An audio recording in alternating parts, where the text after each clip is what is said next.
Novel Stream presents The Pool of the Stone God by Abraham Merritt. This is Professor James Marston's story. A score of learned bodies have courteously heard him tell it, and then among themselves have lamented that so brilliant a man should have such an obsession. Professor Marston told it to me in San Francisco, just before he started to find the island that holds his pool of the stone god and the wings that guard it. He seemed to me very sane. It is true that the equipment of his expedition was unusual, and not the least curious part of it are the suits of fine chain mail and masks and gauntlets with which each man of the party is provided. The five of us, said Professor Marston, sat side by side on the beach. There was Wilkinson, the first officer, Bates and Cassidy, the two seamen, Waters the pearler, and myself. We had all been on our way to New Guinea, to study the fossils for the Smithsonian. The Moranus had struck the hidden reef the night before and had sunk swiftly. We were then, roughly, about 500 miles northeast of the Guinea coast. The five of us had managed to drop a lifeboat and get away. The boat was well stocked with water and provisions. Whether the rest of the crew had escaped, we did not know. We had sighted the island at dawn and had made for her. The lifeboat was drawn safely up on the sands. "We'd better explore a bit anyway," said Waters. "This may be a perfect place for us to wait for rescue, at least until the typhoon season is over. We've our pistols. Let's start by following this brook to its source, look over the place, and then decide what we'll do." The trees began to thin out. We saw ahead an open space. We reached it and stopped in sheer amazement. The clearing was perfectly square and about 500 feet wide. The trees stopped abruptly at its edges, as though held back by something unseen. But it was not this singular impression that held us. At the far end of the square were a dozen stone huts clustered about one slightly larger. They reminded me powerfully of those prehistoric structures you see in parts of England and France. I approached now the most singular thing about this whole singular and sinister place. In the center of the space was a pool walled about with huge blocks of cut stone. At the side of the pool rose a great stone figure, carved in the semblance of a man with outstretched hands. It was at least 20 feet high and was extremely well executed. At the distance, the statue seemed nude, and yet it had a peculiar effect of drapery about it. As we drew nearer, we saw that it was covered from ankles to neck with the most extraordinary carved wings. They looked exactly like bat wings when they were folded. There was something extremely disquieting about this figure. The face was inexpressibly ugly and malignant. The eyes, Mongol-shaped, slanted evil. It was not from the face, though, that this feeling seemed to emanate. It was from the body covered with wings, and especially from the wings. They were part of the idol, and yet they gave one the idea that they were clinging to it.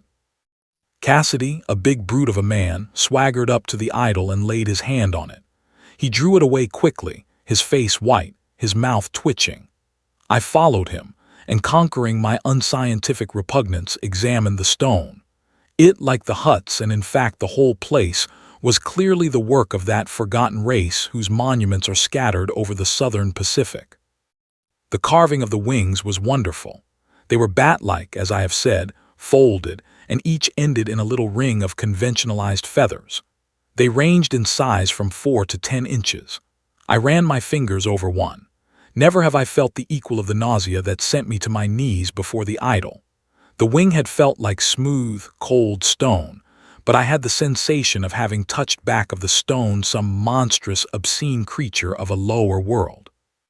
The sensation came, of course, I reasoned, only from the temperature and texture of the stone end, yet this did not really satisfy me. Dusk was soon due. We decided to return to the beach and examine the clearing further on the morrow. I desired greatly to explore the stone huts. We started back through the forest. We walked some distance and then night fell. We lost the brook. After a half-hour's wandering, we heard it again. We started for it. The trees began to thin out and we thought we were approaching the beach. Then Waters clutched my arm. I stopped. Directly in front of us was the open space, with the stone god leering under the moon and the green water shining at his feet. We had made a circle. Bates and Wilkinson were exhausted. Cassidy swore that devils or no devils he was going to camp that night beside the pool. The moon was very bright, and it was so very quiet. My scientific curiosity got the better of me, and I thought I would examine the huts. I left Bates on guard and walked over to the largest. There was only one room, and the moonlight shining through the chinks in the wall illuminated it clearly. At the back were two small basins set in the stone. I looked in one and saw a faint reddish gleam reflected from a number of globular objects. I drew a half-dozen of them out. They were pearls, very wonderful pearls of a peculiarly rosy hue. I ran toward the door to call Bates and stopped. My eyes had been drawn to the stone idol. Was it an effect of the moonlight or did it move? No, it was the wings. They stood out from the stone and waved. They waved, I say, from the ankles to the neck of that monstrous statue. Bates had seen them too. He was standing with his pistol raised. Then there was a shot, and after that the air was filled with a rushing sound like that of 1,000 fans. I saw the wings loose themselves from the stone god and sweep down in a cloud upon the four men. Another cloud raced up from the pool and joined them. I could not move. The wings circled swiftly around and about the four. All were now on their feet, and I never saw such horror as was in their faces. Then the wings closed in. They clung to my companions as they had clung to the stone. I fell back into the hut. I lay there through the night insane with terror. Many times I heard the fan-like rushing about the enclosure, but nothing entered my hut. Dawn came and silence, and I dragged myself to the door.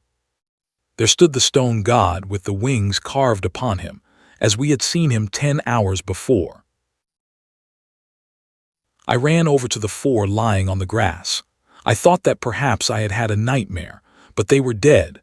That was not the worst of it. Each man was shrunken to his bones. They looked like collapsed white balloons. There was not a drop of blood in them. They were nothing but bones wrapped around in thin skin. Mastering myself, I went close to the idol. There was something different about it. It seemed larger, as though the thought went through my mind as though it had eaten. Then I saw that it was covered with tiny drops of blood that had dropped from the ends of the wings that clothed it. I do not remember what happened afterward. I awoke on the purling schooner Luana, which had picked me up, crazed with thirst as they supposed in the boat of the Moranis. Thank you for listening.